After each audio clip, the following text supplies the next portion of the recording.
Hungarian Folk Tales. The Man with the Heart of Stone.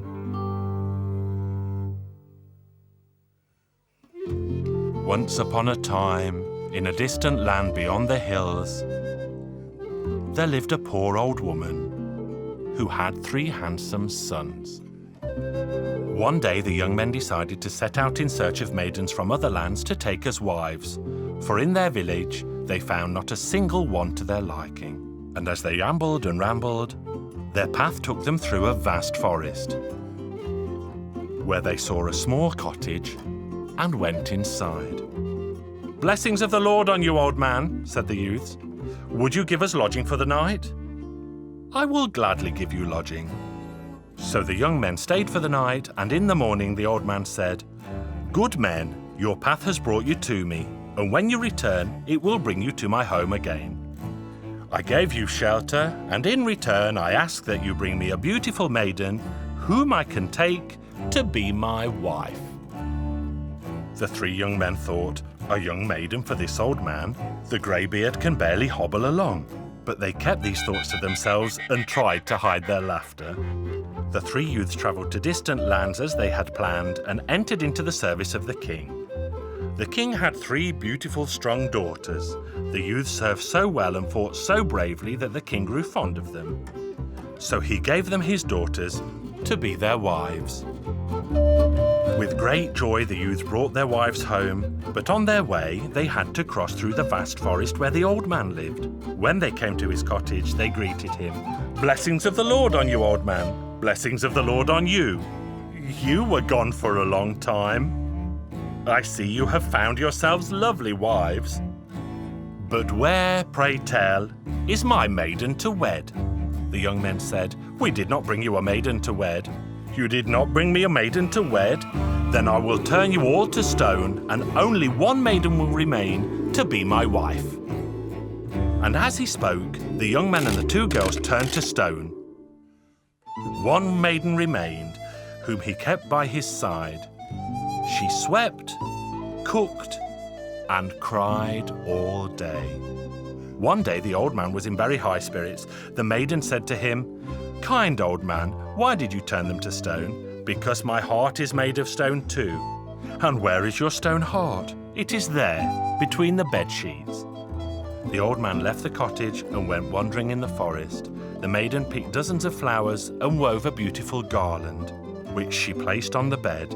In the evening, when the old man returned, he began to laugh and cackle. "Why did you put that garland on the sheets?" "Because I wanted your stone heart to know joy, so I made a lovely garland." The old man laughed heartily. "I can see you are a kind-hearted girl. You thought my stone heart was in the bedsheets, did you not? Ah, but it is not." "Then tell me where it is, kind old man," the maiden pleaded.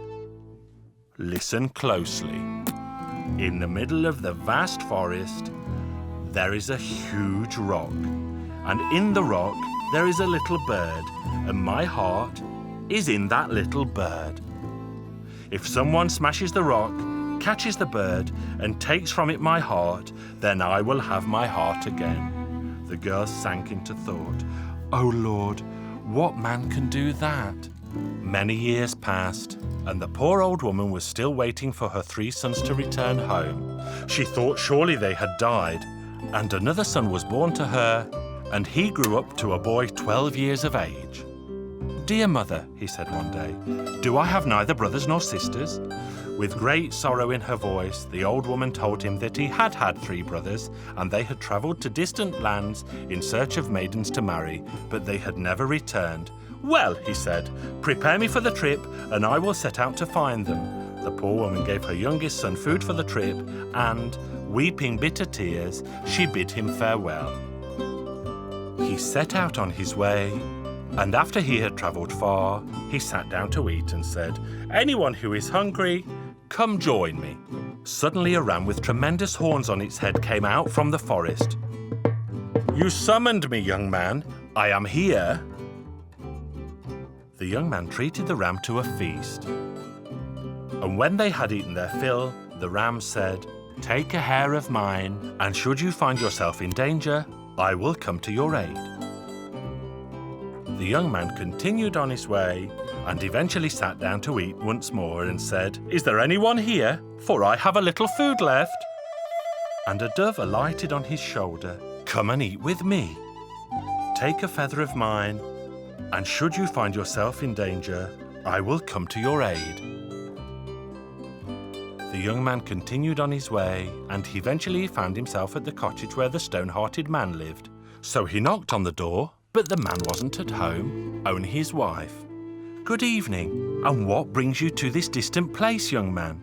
The young man replied, "I set out to see distant lands, and you? Do you live alone in this little cottage?" "I am not alone," replied the maiden. "An old man lives here too, but now he's wandering in the forest." And then the maiden spoke of her grief, of the men and the maidens turned to stone statues, and she also spoke of how the old man could get his heart back. The young man set out to find the great rock, and when he came upon it, he sighed, "If only that battering ram were here, he would smash this rock for me." And magically the ram appeared and butted the rock once, twice with his tremendous horns and smashed it to pieces. "Now all I need is the dove to catch the little bird," he sighed, and magically the dove alighted again on his shoulder, and there and then it caught the little bird. The youth took it in his hand and returned to the cottage, and as he approached, the old man said to the maiden, "Oh, my dear girl, I do not know what is happening to me, but I feel great warmth, and my chest seems to beat again." And as the youth drew close to the cottage, the old man began to shed tears. "Old man, I bring you back your heart." The old man put the heart of the little bird where his heart once had been, and it beat again as it had beaten before. Then the maiden spoke. "Now, old man, bring those statues back to life. Let them know joy again." The old man brought them back to life. They paid him thanks, embraced one another, and set off homeward bound.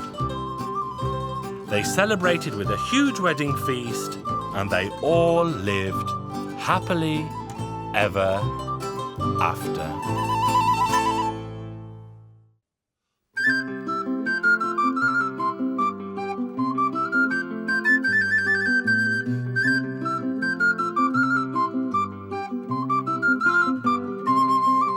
Hungarian Folk Tales. Butcher Boy George.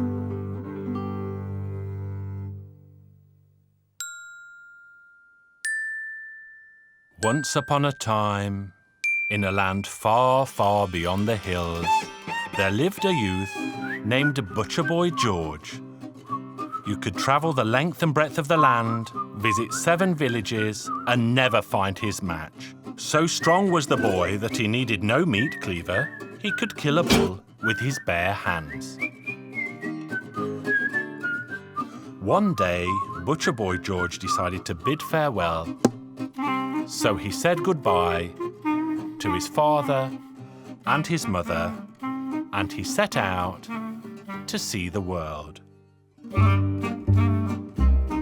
He rambled and ambled across the lands, and on the 7th day of his journey, he arrived at the edge of a huge, dark forest. He looked to the left, he looked to the right, to see if perhaps he could espy the glow of a campfire, and indeed, he suddenly saw the shimmer of flames flickering between the trees.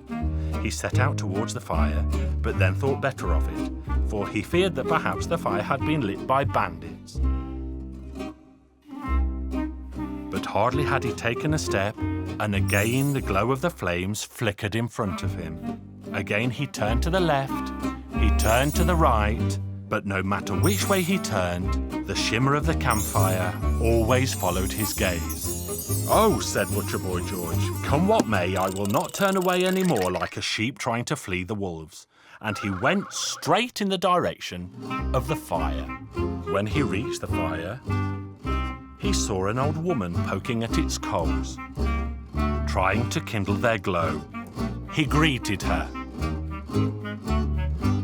"Good evening, good woman." "Good evening to you, my boy. What brings you to this distant forest?" I'm searching for lodging, good woman.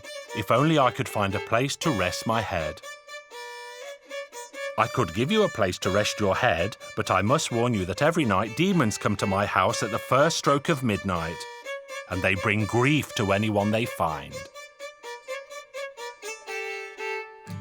I do not fear, good woman. I only want a warm bed for the night. The rest is my concern.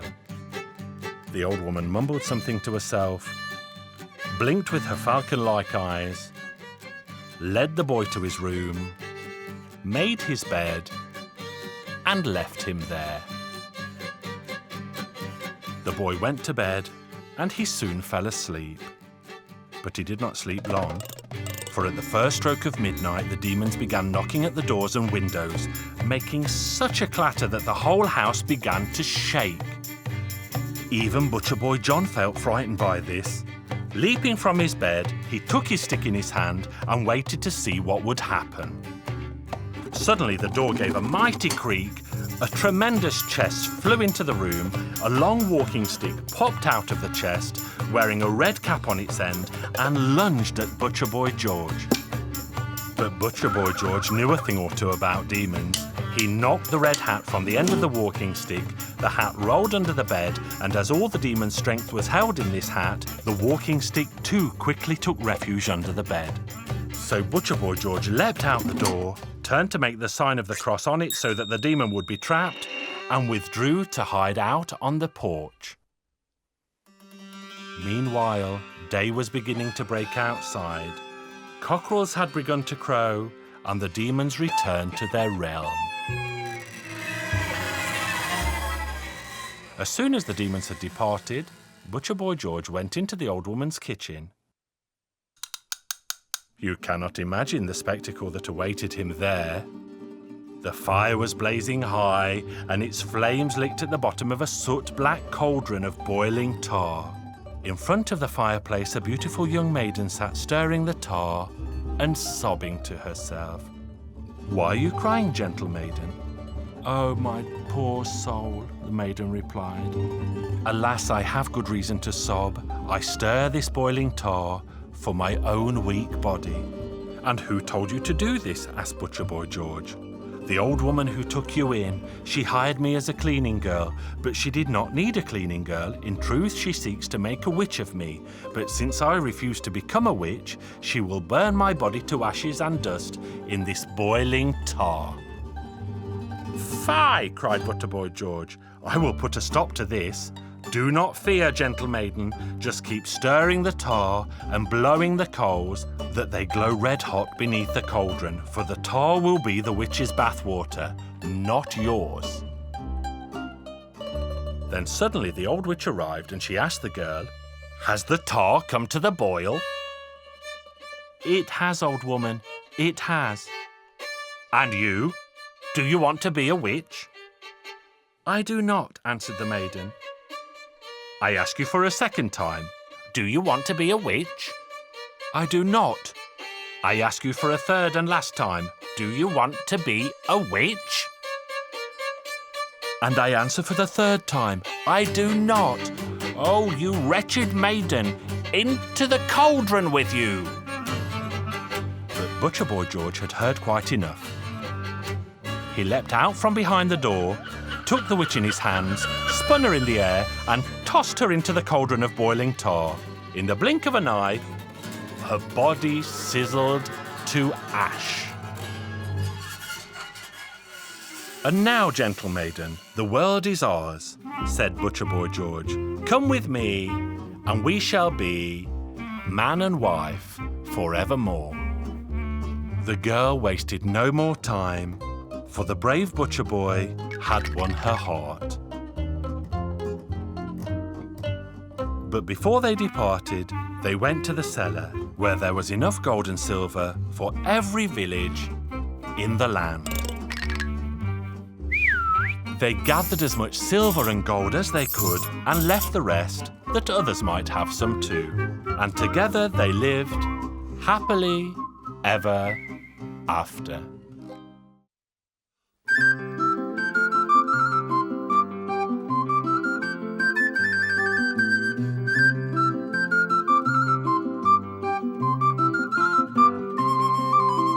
Hungarian Folk Tales. The Miraculous Bird.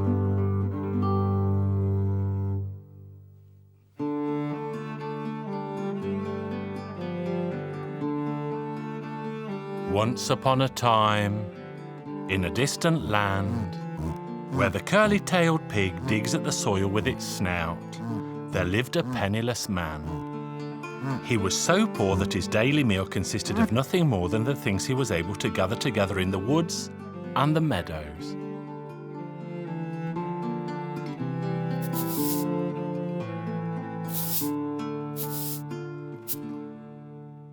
Once, when he was trying to catch a bird for his lunch, he caught a very beautiful crow. The bird was as black as night, yet its feathers shone like the stars. The man took the crow home, and his children were delighted. They put it in a cage and kept it and cared for it. The crow grew, and eventually it became so tame that it ate from their hands and hopped about the room. One day a wanderer passed by.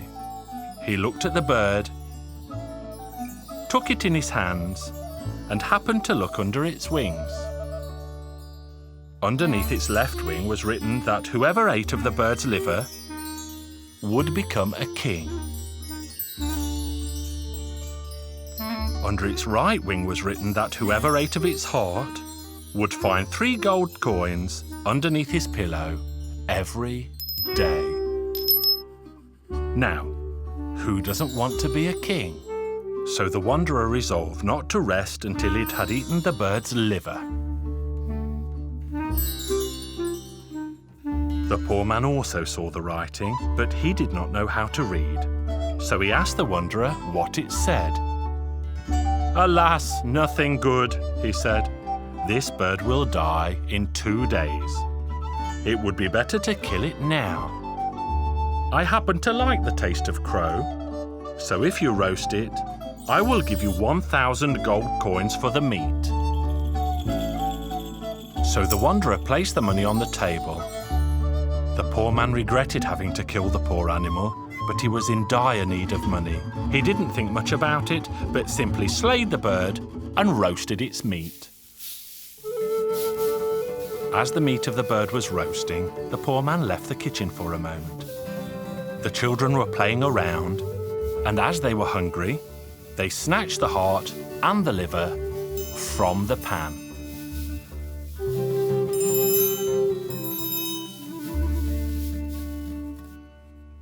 When they placed the meat of the crow in front of the wanderer, surely enough he could find neither the heart nor the liver. He was furious. "Hey, you wretched man, where is its heart? Where is its liver?" But neither heart nor liver were to be found. Well, not having found the heart, the wanderer realized that he would never become king. He jumped up, not having eaten a single bite, and left. The poor man despaired. He regretted all the money he had lost. So he told his sons that they should vanish from his sight and not return until they had gotten all the money back. How the 2 sons worried, but what could they have done? They set out to find the 1,000 pieces of gold.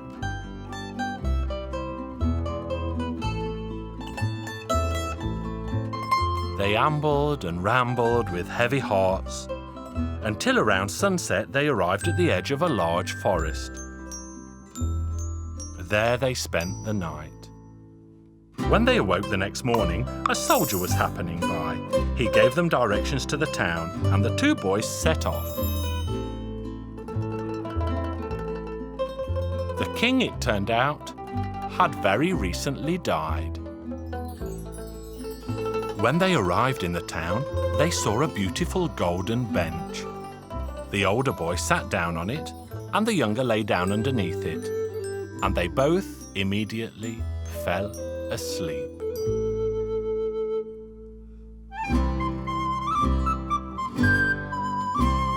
The next day they awoke to the sounds of a large crowd of people who had gathered around them and were cheering them enthusiastically.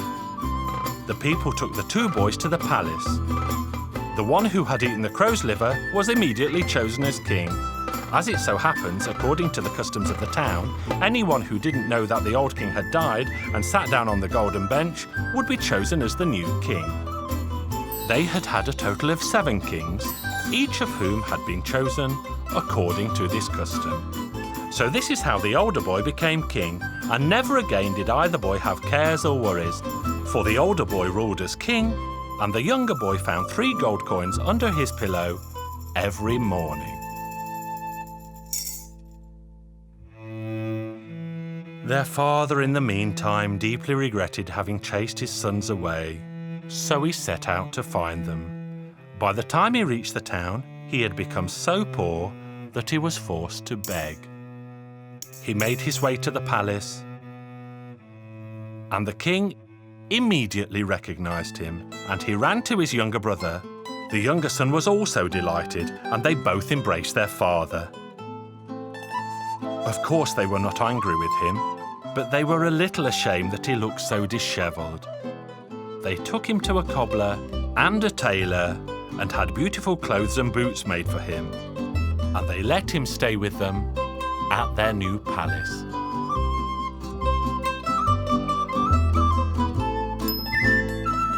And together they lived happily ever after.